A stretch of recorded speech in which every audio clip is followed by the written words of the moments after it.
Bhojpuri industry का मानना है कि जो गाना निकल जाता है, जो अच्छा होता है, वो गाने बड़ी जल्दी चोरी हो जाते हैं। और अक्षरा जी को लेकर के है, तो मुझे लगता है कोई ना कोई आपसे पहले निकाल ही देगा। क्या लगता है आपको कि जिस तरीके से गाने भोजपुरी में आते हैं, जो अच्छे होते हैं, जो आपके भी बहुत अच्छे-अच्छे गाने आते हैं, उसको लेकर के बड़ा जल्दी लोग चोरी का मामला शुरू कर देता है? अ, अभी इतना मतलब मैं इतने अलग फोकस्ड वे में मैं चलती हूँ ना कि मुझे ये सारी चीज़ें दिखती नहीं और ना मैं ध्यान देती हूँ इन चीज़ों पे। कौन चोरी कर रहा है, कौन क्या कर रहा है, करते हैं लोग। ये सही भी नहीं है, गलत है। सबको अपना अपना काम करना चाहिए अपने तरीके से, अगर आप टैलेंटेड हैं, आप उस काबिल हैं, तो आपको चुराने की क्या ज़रूरत है यार। अपने आप को प्रूव करो ना अपने काम के ज़रिए। तो मेरा ये मानना है। बाकी लोग क्या करते हैं, लोगों को आप थोड़े रोक सकते हैं। 5 उँगली बराबर नहीं होती है। सब स्वतंत्र हैं अपनी अपनी चीज़ें करने के लिए। माँ भक्ति गाने को जिस तरीके से लोग प्यार जी। दे रहे हैं, क्या हमारी भोजपुरी वाक़ई ही में बदल रही है? भोजपुरी अ, भोजपुरी में हम जैसे कलाकार भी हैं और भी बहुत सारे कलाकार ऐसे हैं जो भोजपुरी का सोच के, भोजपुरी की इज्जत, उनकी गरिमा, अपने संस्कारों को, अपनी मिट्टी को, सबको याद करके चलते हैं। और भी कलाकार हैं जो ऐसे गाने लाते हैं जो सिर्फ और सिर्फ माँ के ऊपर हो, अदर चीज़ें उसमें इन्वॉल्व्ड ना हो कि अरे कोई कुछ गा रहा है, कोई कुछ गा रहा है। देवी गीत को भी देवी गीत टाइप नहीं करते हैं ट्रीट, कुछ भी गा देते हैं। लेकिन हमारे जैसे लोग भी एग्जिस्ट करते हैं जो मेहनत कर रहे हैं, और देर सवेर ही सही, मुझे लगता है कि हमारे दर्शक उनमें से भी हैं, श्रोता उनमें से भी हैं जो ऐसे गानों को एक्सेप्ट करेंगे। और आज जिस तरीके से आपसे सुनने को मिल रहा है कि ये गाना बहुत तेज़ी से वायरल हो रहा है और लोग पसंद कर रहे हैं। अभी मैं शो के दौरान जब रास्ते में लौट रही थी तब मैंने खुद अपने कान से सुना, पंडाल लग रहा था, वहाँ पे ये गाना बज रहा था। So I was so excited and happy कि एक कलाकार होके जब आप मेहनत करते हैं और कुछ अच्छी चीज़ परोसते हैं दर्शकों को एंटरटेन करने के लिए, और इस तरीके का रिस्पॉन्स आता है, जहाँ कहा जाता है कि भाई देवी गीत या ऐसे तरह तरह के गाने नहीं चलेंगे और आपका व्यूज़ नहीं आएगा, मुझे लगता है कि ये प्रमाण उनके है। लिए करारा जवाब है ये हाँ, गाना। ये जवाब क्या है, ये प्रमाण है। और मैं इसी तरीके से और भी कुछ ना कुछ नया करती रहूँगी, और इस साल का बहुत बड़ा देवी गीत मेरे खुद के चैनल से भी आने वाला है। और भी बहुत सारे गाने वर्ल्ड वाइड से, सारेगामा, हम भोजपुरी से, टी सीरीज़ से, बहुत सारे बैक टू बैक गाने आने वाले हैं। तो मैं चाहती हूँ दर्शक अपना बहुत सारा प्यार दें। इस साल मैं मेरी माँ के अच्छा, एक फैन भी आई हुई हैं, बहुत दूर से आई हुई हैं। सबसे पहले तो अपना टैटू दिखा दीजिए। नीचे मुलाकात हुई थी, बहुत देर से वे वेट कर रही थी। टैटू को लेके बवाल जो चल रहा है इंडस्ट्री में, कि टैटू बनवाना है, काम पाना है, इसको लेकर के आप क्या सोचती है? दोनों सवाल। अ, सबसे पहले तो टैटू बनवाना है, काम पाना है, ये हुँ। लॉजिक मेरे समझ से परे है। क्योंकि अगर ऐसा कोई कहता है तो कोई काम पाने के लिए भी अगर अपने आप को दर्द देता है और तुमको मानता है हुँ। एज अ कलाकार, वो आपके लिए बहुत बड़ी बात है। अगर आपके लिए कोई 2 मिनट भी इस वक्त निकाल रहा है या आपको देखता है या आपके लिए इतना एफर्ट लगाता है, वो आपके लिए बहुत बड़ी बात है। मैं तो इस चीज़ को बहुत मानती हूँ। लोग मानते नहीं मानते मुझे नहीं पता। तरीके से खेसारी जी का टैटू बना के सौम्या आई थी। लेकिन सौम्या को जिस तरीके से ट्रोल किया गया था, नहीं पता मुझे। उनको बहुत ज़्यादा यूट्यूबरों ने ट्रोल किया कि उनको काम नहीं आता है, वो सिर्फ टैटू बनवा करके खेसारी जी के साथ काम करने के लिए आ रही है। पता नहीं। बहुत ज़्यादा लोगों ने ट्रोल किया था। नहीं कहीं पता। आपको तो नहीं लगता कि इनको भी लोग इसी तरह से ट्रोल करने वाले हैं इसके बाद? ट्रोल, अक्षरा जिसकी फैन है ये, जब वो ट्रोल से नहीं डरती है तो ये क्या डरेगी। जब जब इन्होंने खुद अपने मुंह से बोला कि इतना प्यार है कि मुझे कोई फर्क नहीं पड़ता है, तो फिर ट्रोल से क्या ही डरेंगे। हम डरे ना मेरी फैन डरेगी। कि बाटे बदन मिल्की मिल्की, बाल बाटे लंबा लंबा सिल्की, बाटे बदन मिल्की मिल्की, बाल बाटे लंबा लंबा सिल्की, रूप इतना सुंदर फिदा होखे मैनू मैन, रूप इतना सुंदर फिदा होखे मैनू मैन, हम हैं अक्षर के फैन, हम हैं अक्षर के फैन, हम हैं अक्षर के फैन, हम हैं अक्षर के फैन। आज भी आ रही हूँ टी सीरीज चैनल से कि मेरी मैया जैसा मेरी मैया तू अपने जैसा मुझे माँ दिया है। सो ये भी एक गाना है जो माँ से माँ को अर्पित है। तो मुझे सिर्फ प्यार चाहिए दर्शकों का और कुछ नहीं। व्यूज़ के कुछ काम व्यूज़ के लिए नहीं होते हैं, कुछ काम यहाँ के सुकून के लिए होते हैं जो मैं कर रही हूँ। क्या बात है। अच्छा मैम, थोड़ा सा आते हैं पुरानी भोजपुरी को लेकर के। जब आप फिल्में करती थी, फिल्में चलती भी थी, हॉल में लोग देखने भी जाते थे, लेकिन एक दौर आज का है कि भोजपुरी फिल्मों का जो स्तर है धीरे धीरे कम होता जा रहा है। हॉल में लोग पहुंचते नहीं है। जो प्रोडक्शन टीम है वो प्रमोशन उस तरीके से नहीं करती। पहले स्टार्स हॉल तक पहुंचते थे, लोगों से मिलते थे, फैन से मिलते थे, फिल्में चलती भी थी। लेकिन इन दिनों 2 से 3 दिन में किसी भी सुपरस्टार की फिल्में हो, उतर जाती है बॉक्स ऑफिस से।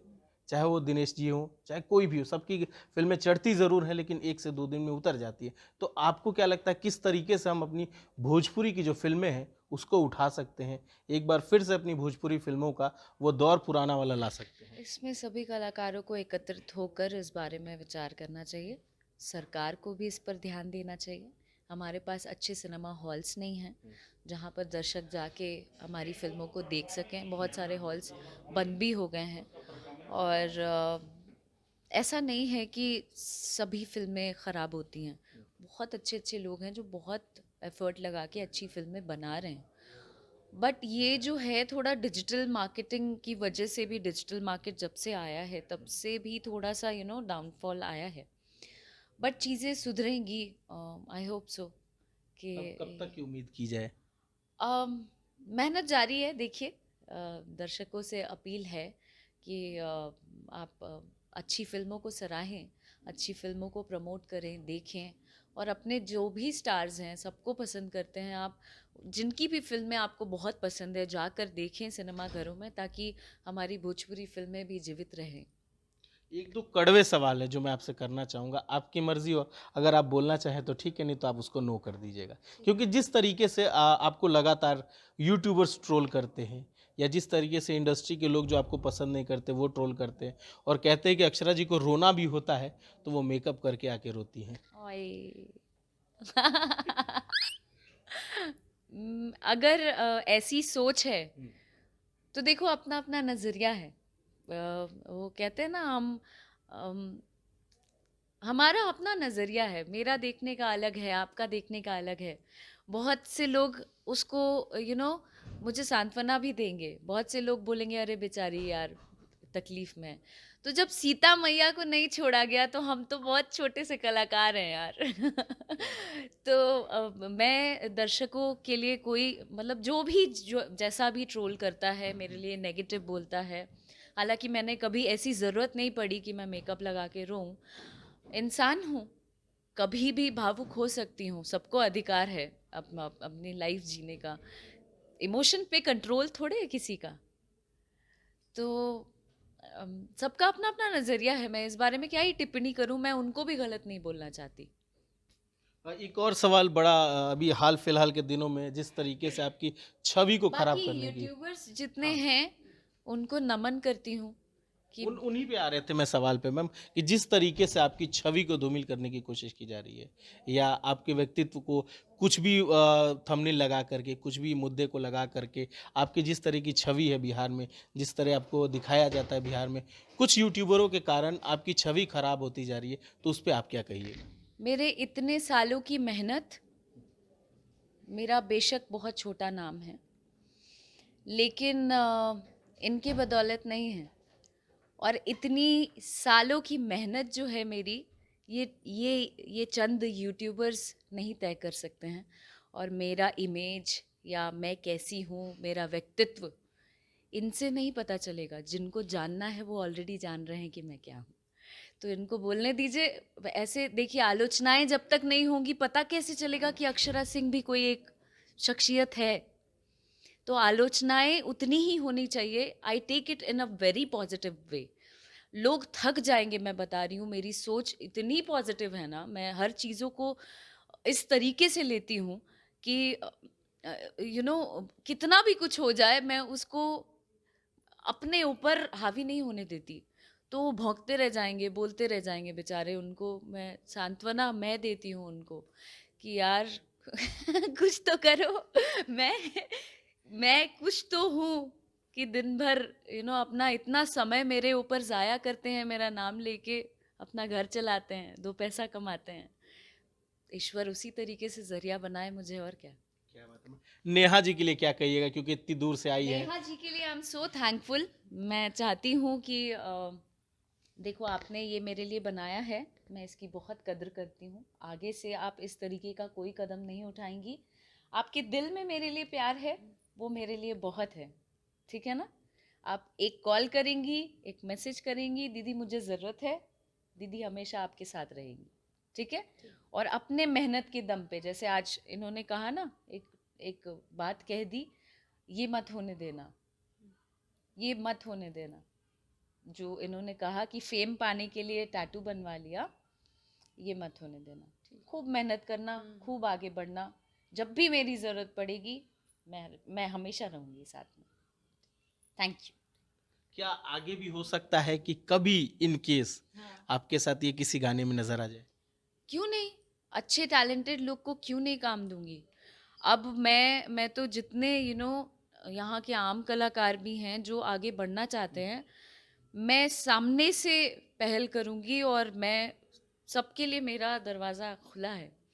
बिल्कुल बोलें मुझे, I am just a call away. एक ईमेल छोड़ें कि मुझे ज़रूरत है, मुझे आपके चैनल द्वारा या आपके हेल्प से मुझे गाना मिल जाए, या मैं कुछ अच्छा करना चाहता हूँ, तो जो डिज़र्व करते हैं, जो टैलेंटेड हैं, उनकी ज़रूर मदद करूँगी। हमेशा खड़ी रहूँगी। मेरे साथ तो कोई नहीं था, लेकिन मैं ज़रूर रहूँगी। क्या बात है। और वो तमाम दर्शक जो फैंस हैं आपके, जो रात दिन आपके लिए इंतजार करते, उनके लिए क्या कहिएगा? जो भी दर्शक हैं, मैं उनसे बहुत प्यार करती हूँ, और मैं इस चीज़ की बहुत आभारी हूँ कि आप भी मुझसे उतना ही प्यार करते हैं जितना मैं करती हूँ, और आपकी वजह से ही मैं बन पाई हूँ जो भी थोड़ा बहुत बन पाई हूँ। आगे भी इसी तरीके से अपना प्यार, दुलार, आशीर्वाद मुझ पर बनाए रखना, ताकि मैं और भी मेहनत करूँ और आप लोगों को एंटरटेन कर सकूँ। हम जाते जाते झूम झूम पैजनिया जो गाना है, वो मैं चाहूंगा दर्शकों के लिए, छोटा सा अंतरा है मुखड़ा जो आपको याद। आओ, आप भी गाओ मेरे साथ।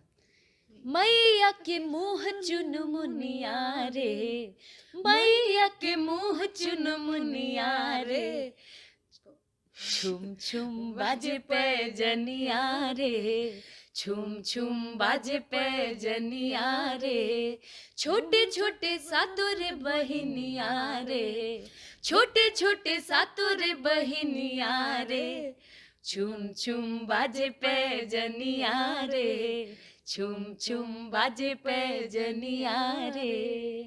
Thank you so much ma'am, अपना टाइम देने के लिए। Thank you very much.